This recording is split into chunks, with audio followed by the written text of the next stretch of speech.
নির্বাচন অবাধ সুষ্ঠু করার জন্য নির্বাচন কমিশন করতে হবে এমনভাবে যে নির্বাচন কমিশন সকল দলের মতামতের ভিত্তিতে হবে। পৃথিবীর সমস্ত দেশে যেভাবে হয় তার জন্য একটা কাঠামো তৈরি করতে হবে, পার্মানেন্ট কাঠামো। আইনগতভাবে সেগুলো ব্যবস্থা করতে হবে, আইনগত পরিবর্তন করতে হবে। সেগুলোর ডিটেল পরবর্তীকালে আমরা আলাপ করে দিতে পারি, বা আমরা যদি চান আপনারা পরবর্তীকালে দিতে পারি, বা যারা এক্সপার্ট আছেন ওরাও তৈরি করতে পারেন। আমাদের কথা হল নির্বাচন কমিশন সম্পূর্ণ নিরপেক্ষ ব্যক্তিদের দ্বারা গঠিত হতে হবে। দুর্নীতি বন্ধ করতে হবে, বিচার বহির্ভূত হত্যাকাণ্ড বন্ধ করতে হবে, এবং পরবর্তীতে ইলেকশন ম্যানিপুলেশন বন্ধ করতে হবে। কিন্তু পরবর্তীতে আওয়ামী লীগ সরকার সেটি করেননি। একই পদ্ধতিতে তারা সংবিধান সংশোধন করেছেন এবং পরবর্তীতে সেই সংবিধানের অধীনে নির্বাচন করার চেষ্টা করেছেন এবং করে গেছেন। পরবর্তীতে এটা টিকেনি, সেটা পরবর্তীতে আমি পরে আসছি।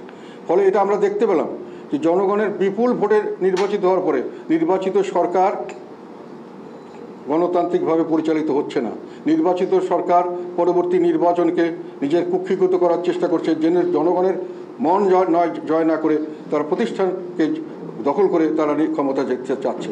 এটি আমাদের দুটি বৃহৎ রাজনৈতিক শক্তিরই একই ধরনের ইতিহাস, এর আগের ইতিহাসও একই ব্যাপার যদি বলা যায়।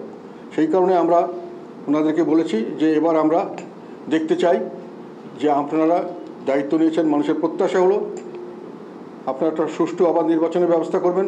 তার পরবর্তীতে আমাদের শাসন পদ্ধতি বা সংবিধানকে পরিবর্তন করে এমন একটি জিনিস দিয়ে যাবেন যেটাতে জনগণ পরবর্তীকালে আর এটার জন্য আন্দোলন করতে না হয় যে আমাদের আবার সুষ্ঠু নিরপেক্ষ নির্বাচন দরকার, আমাদের আবার গণতান্ত্রিক শাসন দরকার।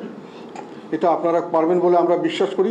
আপনাদের সেই উপযুক্ততা আছে, বা আপনাদের সেই দেশপ্রেম আছে, আপনাদের সেই ধরনের ভাবমূর্তি আছে বিশ্বব্যাপী। তো সেই বিষয়ে আমাদের সাজেশনগুলো আমরা তখন তাদেরকে তুলে ধরেছি যে নির্বাচন অবাধ সুষ্ঠু করার জন্য নির্বাচন কমিশন করতে হবে এমনভাবে যে নির্বাচন কমিশন সকল দলের মতামতের ভিত্তিতে হবে। পৃথিবীর সমস্ত দেশে যেভাবে হয় তার জন্য একটা কাঠামো তৈরি করতে হবে, পার্মানেন্ট কাঠামো।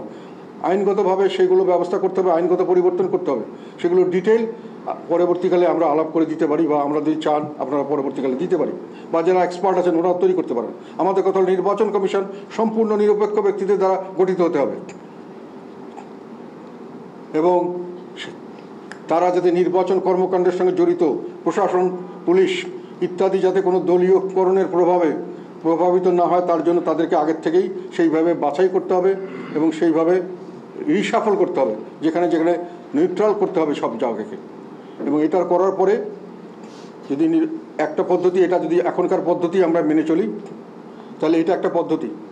আর দ্বিতীয় পদ্ধতিটা আমরা বলেছি, সেটা যেহেতু নতুনভাবে সব কিছু করার চিন্তা করা হচ্ছে, আমরা একটা আধুনিক নির্বাচন পদ্ধতির কথা দীর্ঘদিন থেকে বলে আসছি, জাতীয় পার্টির নির্বাচন ম্যানিফেস্টোতেও ছিল, এবং আমরা এটা নিয়ে সংসদে কথা বলেছি।